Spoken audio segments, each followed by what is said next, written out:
Como analisar o teu adversário de uma forma rápida e muito mais acertada?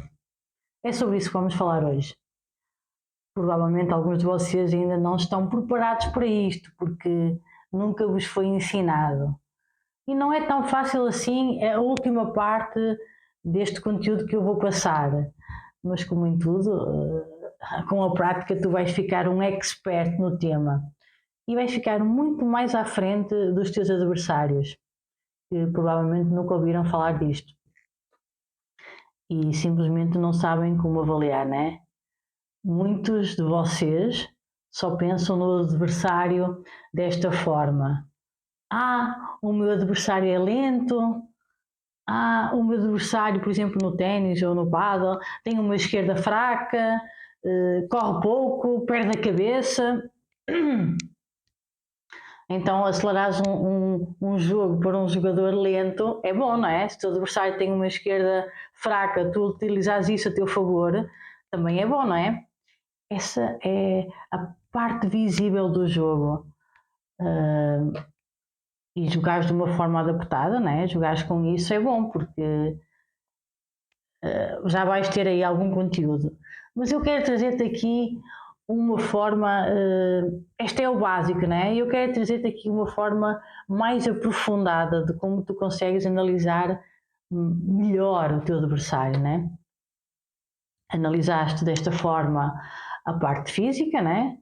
A parte técnica, ok, até aqui tudo certo, mas também temos que analisar a parte estratégica, que tipo de jogador é que ele é, né? O que é que ele faz, que estilo de jogo ele usa, isto logo no início do jogo, né? Por exemplo, se ele começa a atacar, se corre o campo todo, se é esquerdino, isto tu deves analisar muito rápido para adaptar o teu jogo, né? O teu estilo de jogo. E tu até podes dizer assim: "Oh Leninha, mas eu não conheço bem o meu adversário, não sei como é que eu sei isso, não é?" Então, os primeiros 3 jogos são uma boa forma de tu analisares. Atenção que analisares isso no início, se ele se mexe muito bem, isso pode enganar um pouco, porque no início ele está cheio de energia, não é? E em prática no jogo isso pode não ser real. Portanto, analisa que, ao longo dos jogos que tipo de jogadas ele faz mais, o que é que lhe sai bem, o que é que lhe sai mal, ok? Porque isto depois vai ser um macro, né? Aquilo vais analisar um micro, pequenas coisas, mas isso depois no jogo tem tendência a aumentar e aquilo que ele faz bem vai continuar a fazer bem e melhora, e o que faz mal vai piorar também, né? Então, a estratégia que tens que fazer, para além deste básico, tu deves, quando estás perante o teu adversário, imaginar 3 quadros, ok? 3 quadros brancos em que tu vais ter que preencher. Imagina um de cada lado e um ao meio, né? Que têm que ser preenchidos. E no meio tu vais ter que preencher a lacuna, ok? Que tipo de jogo, que tipo de personalidade ele tem. E tu vais-me perguntar, Leninha, mas como é que eu sei a personalidade? Isso tem muito a ver com todas as experiências que ele viveu e como é que ele reage a elas, que já vais perceber isto tudo na terceira parte, bem lá no fundo desta aula, né? Então, tens que ver se ele é defensivo, se ele é ofensivo, se ele é um jogador de campo inteiro, se corre muito, né? Se ele serve bem, se é bom a volear, se ele só faz balões, e aí tu vais dizer: ai meu Deus, detesto este jogo, só balões, é horrível. E aí eu tenho que te lembrar, para aqueles que já trabalham comigo já sabem que não existe bom nem mau na competição, é o que é, não é? Então, continuando, no lado direito, no quadro direito, tu vais pôr tudo aquilo que ele faz bem. Se ele tem uma boa direita, se ele é consistente, se ele serve bem, se ele tem um bom arranque, isto levando até para outras competições, de motocross, por aí, não é? De ralis. Se ele curva bem, se ele tem um bom remate, isso tu vais pôr na direita, né? Mas cuidado que muitas vezes no aquecimento tu vês coisas diferentes, porque ele não está a jogar, jogo é outra coisa, né? Portanto, não te fies muito também no aquecimento, vai ser os 3 primeiros jogos. Lembra que se tu tens dificuldade em jogo, ele também tem, né? Portanto, tem os dois. E no outro quadro, tu vais colocar as fraquezas do teu adversário. Podes pôr, por exemplo, se ele se marcha bem no aquecimento e no jogo é fraco, já podes considerar isso uma fraqueza, né? É sinal que ele duvida ali um bocadinho dele, é considerado uma fraqueza. Uma dica aqui, no aquecimento, evitem dar muitas pistas sobre o vosso jogo, né? Evitem fazer coisas diferentes no aquecimento e se fizeres, fazem doses reduzidas. Porquê que eu digo isto? Porque se fazes isso muito bem no aquecimento e não fazes no jogo, isso vai indicar ao teu adversário que tu estás com medo, que estás com fraquezas. Portanto, ele está a preencher um quadro também sobre ti e este vai-lhe mostrar isso mesmo, é? Lembrem-se sempre que o aquecimento serve para aquecer, não é? O aquecimento serve para aquecer só. Então vamos lá. Ok, percebi, ele tem um bom smash, ele mexe muito bem, tem um bom serviço, mas o volley dele até é fraco e eu percebi que ele quando vai atrás ele é muito lento. Ok, isto analisado e atenção que isto acontece nos 3 primeiros jogos. Lembrando que isto é uma referência que vai do micro para o macro. Ok? Tudo aquilo em que ele faz bem, ele vai aumentando. Tudo aquilo que ele faz mal, ele vai piorando. Essa normalmente é a tendência. E tu vais-me perguntar assim, mas ele não pode mudar o jogo? Pode, mas a grande chave é esta. Aqui é que a cada 3 jogos tu vais revisando, não é? Se está tudo bem, se confirma a tua hipótese. Os indícios do jogo vão-te mostrar isso, né? Lembrando que são hipóteses, são tudo hipóteses que tu estás a analisar primeiramente, tu nunca vais dar nada como garantido, ok? Não jogues com certezas que isso é certo, precisas de ir analisando isso a cada 3 jogos. E tu precisas ficar muito atento às evidências, isso é que vai fazer a diferença de muitas vezes chegares ao fim e nem sabes como é que tu perdeste, né? Atenção que isto, não se diz isto. Imagina que, por exemplo, está 3-0 para ele. Tu podes concluir com isso, provavelmente, que a hipótese que tu tiveste inicial que não está correta. E aí sim tens que alterar, né? Porque se está a ser 0, ok, eu não estou a utilizar os pontos fortes nem os pontos fracos dele, eu não estou a saber jogar com a personalidade dele, não é? E aí tu também deves analisar 2 coisas. Uma, se a tua hipótese está errada ou se tu não estás a fazer ou a conseguir fazer uma boa execução daquilo que tu fazes bem, não é? Se estiver errada, tens que alterar, não é? E vais-me perguntar, Leninha, mas eu preciso de mudar tudo? Não, atenção que tu não vais fugir muito da tua essência, né? Da tua referência, de como tu funcionas. Tu vais fazer essas adaptações de acordo com uma nova hipótese que tu criaste e toma muita atenção, não fujas muito disto, porquê? Porque isto aqui é muito importante, tu não mudares muito, porque todo o resultado é extremamente rico de informação, não é? Mas há um que não é, há um resultado que traz pouca informação, e sabes qual é? É aquele jogo em que tu ficas constantemente a mudar a estratégia, toda a hora. Quando tu não seguiste a estratégia que foi determinada, quando tu começaste cedo demais a alterar e a mudar, isso aí não te vai dizer nada, não te vai dizer se é certa, se é errada, não é? Esse jogo faltaste pouquíssima informação. Porquê? Porque quando tu varia demais, tu nem sabes se funcionou ou se não funcionou, não é? Do género, imagina que o problema é que tu ficaste muito atrás, mas isso foi só em 2 jogadas. Isso não te diz nada, né? Imagina que tu até ficaste muito parado, mas isso foi só em 2 jogos. Não te diz nada, né? Assim fica difícil de avaliar, porque tu não sabes muito bem aquilo que funcionou e o que não funcionou, aquilo que tu utilizaste bem ou aquilo que tu utilizaste mal, né? Até pode ser que funcionem bem todas, Só que tu não deste tempo a que nenhuma funcione, não deu tempo a perceber, né? E a seres consistente nisso que estás a fazer na tua estratégia. Então, muito cuidado com essas variações. Tu deves variar de acordo com a tua hipótese, daquilo que tu imaginaste que poderá ser, e deves variar e perceber se estás a fazer uma execução certa, a correta, né?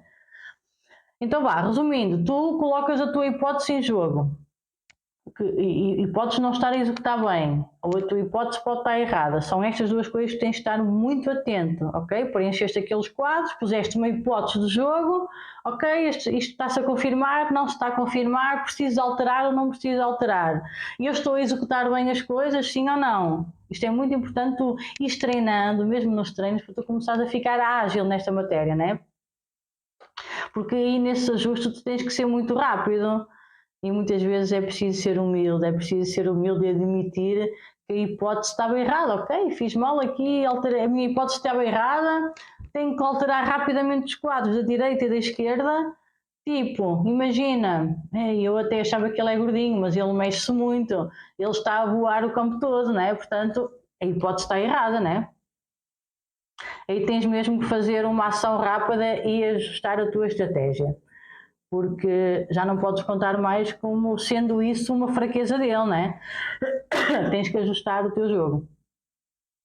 E claro que isso é treinável, né? Tu precisas começar a fazer isso nos treinos para constatares por ti mesmo, por estes pequenos exemplos, daquilo que as tuas avaliações vão sendo bem feitas ou se não se confirmam, né? Ou se tens que alterar, né?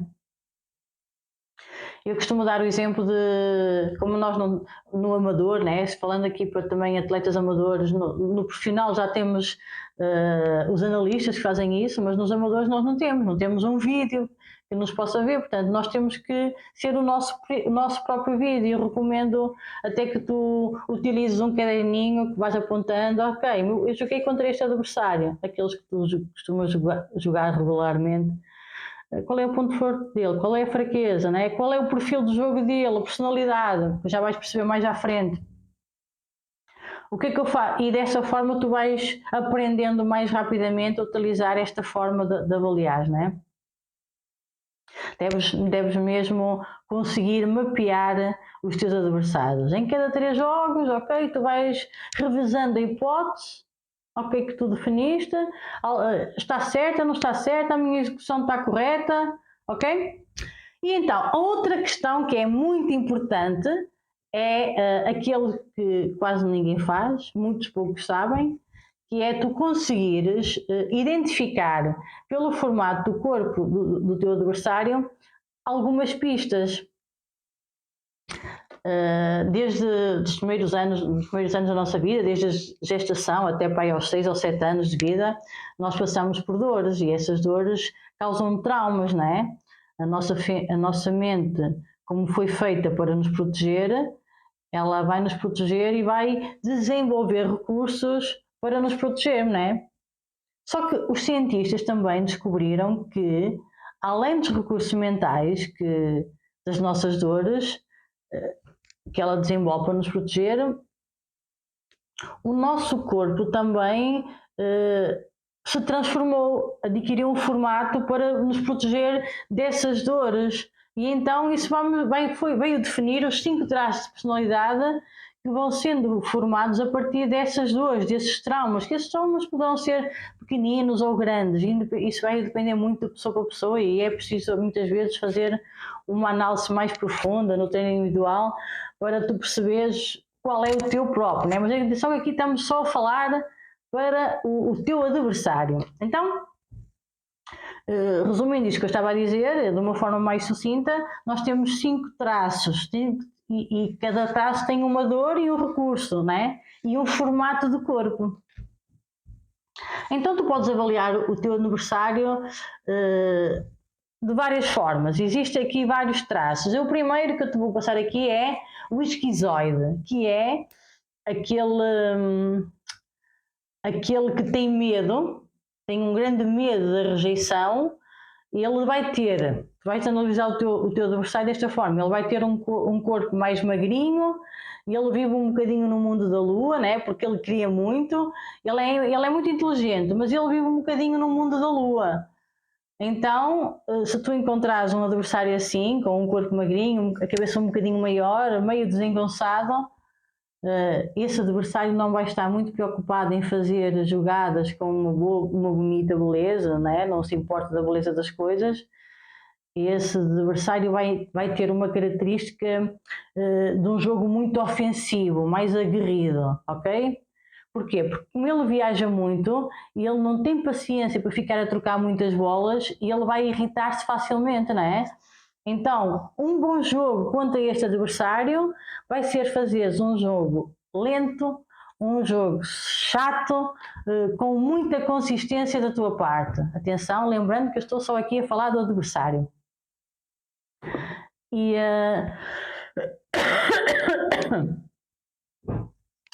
imagina que tu até me dizes assim: ó Leninho, mas eu também tenho este traço, eu também sou esquizoide, né? Então vai ser fácil, porque tu já conheces, já sabes como é que ele é, vais utilizar os teus pontos fortes e vais-te focar e forçar nos pontos fracos dele, né? Então, jogar contra um esquizoide é manter um jogo lento, um jogo chato, porque ele vai irritar-se facilmente e pode ser que ele desista até e entregue o jogo, né? O segundo traço é o do oral. É uma pessoa mais emotiva, o corpo dele é um bocadinho para o redondinho, né? É uma pessoa mais intensa e ele vai querer fazer muito. Ele vai ter ali picos, é aquele jogador que tem picos ao longo do jogo, portanto, fica muito atento a esses picos. E uma boa estratégia também é alongar os pontos. Ele não vai viajar muito como o esquizoide, né? Mas ele tem a sensação que se trocar muitas bolas ele vai errar, então ele precisa de ter muita intensidade. É um corpo assim meio para o redondinho, fica atento. Isto se tu jogares contra um adversário assim, se tu diminuís um pouco a intensidade do jogo, se tu tirares velocidade, ele vai sofrer, né? E tu aí podes aproveitar. E o terceiro passo é o psicopata. Atenção que isto não tem aqui nada de mal. Isto depois um dia noutra aula tu vais poder ouvir que eu vou explicar isto tudo muito direitinho, como é que a gente desenvolve todos estes traços de personalidade e estas dores. O terceiro traço é o psicopata. E ele é manipulador, né? A dor dele é a manipulação e o recurso mental que ele tem é uma boa liderança, tem uma boa capacidade de argumentação, ele tem uma boa estratégia, ele é um bom estrategista, né? O corpo é mais triangular, né? O rosto triangular, o tronco um bocadinho maior e o quadril também, e então a perna tende a ficar cada vez mais fininha, né? Esses são muito estratégicos, eles vão arranjar uma forma de ganhar, são meios camaleões. Esse pode ser o caso do jogador que vai tentar alterar muito ao longo do jogo, né, para tentar tirar vantagem de alguma forma. Uma boa forma de jogar contra este jogador é tirar-lhe completamente o controle. Ele gosta de estar no controle, porque ele se perde o controle, ele é passado para trás e é a pior dor dele. Portanto, se ele ficar descontrolado, isso vais ter o domínio do jogo. Ao jogares contra ele, então, varia, ok? Varia demais o jogo, para cima, para baixo, mudanças de direção, porque ele vai ter a sensação que está a ficar descontrolado e aí, pronto, pode ser que ele entregue mesmo o jogo. O quarto traço é o do masoquista. E o masoquista tem como a sua força, o recurso é a força, ok? O recurso dele é a força. O corpo do masoquista é meio quadrado, né? A cabeça quadrada, as pernas quadradas, a cintura quadrada. Quando olhas para ele tens quase a sensação que está ali quase uma panela de pressão, quase que a explodir. Isto porque ele sofreu de alguma forma na infância, no seu passado, a humilhação. Portanto, o masoquista, a dor dele é a humilhação. Ele não gosta que as coisas saiam muito do controle dele e o seu jogo é um bocadinho ali todo muito quadradinho, todo muito igual, não sai disso, né?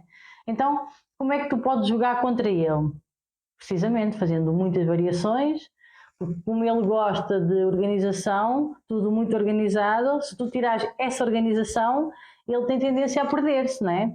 E se ficar, por exemplo, um jogo muito cruzado, imagina no ténis ou no pádel, cruzado, assim muito cruzado, isso para ele vai ser bom porque ele vai conseguir fazer bem feito e é o que ele gosta, né? Dessa organização. Se acontecer uma bola diferente, ele tem tendência a perder-se porque aí já lhe estás a mostrar desorganização com a coisa com a qual ele lida mal. Portanto, tu deves comemorar bastante contra um adversário como ele, né? Deves comemorar bastante, deves te impor, porque ele tem tendência a diminuir-se. Porque ele é muito emotivo também, não é? Apesar de ser forte, ele é muito emotivo. E o quinto traço é o traço da rigidez, né? Quando tu encontras um traço destes, tende a ser uma pessoa com um corpo muito bem delineado, forte, com boa aparência. Essa pessoa tem um alto grau de rigidez, né? Só que a dor dele é que ele não gosta de perder, não gosta de perder por nada. Então ele está constantemente à procura da perfeição para ser o centro das atenções. Porquê? Porque a dor dele é a derrota, né? Perceber que não foi no passado a opção do pai ou da mãe ou de alguém, mas isso já é mais aprofundado, ok, pronto. Perceber que ele não foi a opção de alguém que para ele era importante, não foi a opção dos outros. Medo de ser trocado. E cada vez que ele perde, né, ele sente isso, dói-lhe muito. Então, ele tem como recurso ser muito competitivo, ele vai competir muito contra ti. Toma atenção, este adversário vai ser muito competitivo. Um bom jogo contra o rígido é pressionares muito, pressionares. E ele, quando vai ter a sensação de que pode perder, ele aí pode vacilar. Portanto, a estratégia é tu ir cada vez mais para cima dele, né? Se ele achar que pode perder, ele entra ali um bocadinho em desespero. E tu precisas então de ter um jogo ofensivo contra este traço, este adversário. Lembrando que estamos só a falar de ti, não é? Do teu adversário, isto é outro tema para outra aula. Bem, resumindo, entendeste sobre os traços, sobre como tu podes analisar bem o teu adversário, vê este vídeo às vezes necessárias, faz os teus apontamentos, escreve, desenha o corpo que eu fui referindo aqui, não é? Faz esta avaliação antes da competição, começa a olhar para o teu adversário e começa a ver, ele é quadrado, ele é masoquista, ele é triangular, é rígido, ok? O que é que eu vou fazer mediante isto? Portanto, é importante tu estudes aí um bocadinho para teres a certeza e apontares. Toma atenção que muitas vezes nós somos uma mistura, não somos uma só, não é? Alguns são bem claros, outros não. 99% dos jogadores, por exemplo, de ténis e de pádel, eles têm como primeiro traço ali a rigidez, portanto vais ter que ficar atento ao segundo traço dele, não é? Então, entendeste aqui que é fácil avaliar o adversário de uma forma normal, daquela mais natural que tu estás e normal que tu estás habituado a avaliar, não é? Mas tens aqui que mapear as hipóteses, desenhar aqui estes dois quadros e o do meio, não é? E ir alterando logo no início, logo nos primeiros jogos, ok, estava certo, não estava certo, estou a conseguir executar, porque muitas vezes passa-se um jogo todo e vocês só pensam nisso no final e eu estava a jogar para ali e afinal ele ia ter o ponto forte dele e não fazem essa avaliação. Tens tempo, a cada 3 jogos, em vez de estás a reclamar nas pausas, para e põe esta estratégia em prática. Isto é treinável, ok? O que tens que fazer é juntar estas informações, avaliar bem o teu adversário, as lacunas, as fraquezas, o traço de personalidade, isto no dia a dia de treino. É dessa forma que tu vais começar a chegar à competição e a já conseguires pôr isto em prática de uma forma mais acertada, não é? Portanto, fica aqui esta dica de como tu podes avaliar o teu adversário de uma forma mais eficaz, vais tirar vantagem sobre ele, né? Porque ele não sabendo isto, tu vais estar à frente, vais saber como manipulares o jogo e daqui a uns tempos tu vais estar um expert no que toca a avaliar adversários. Portanto, põe isto em prática.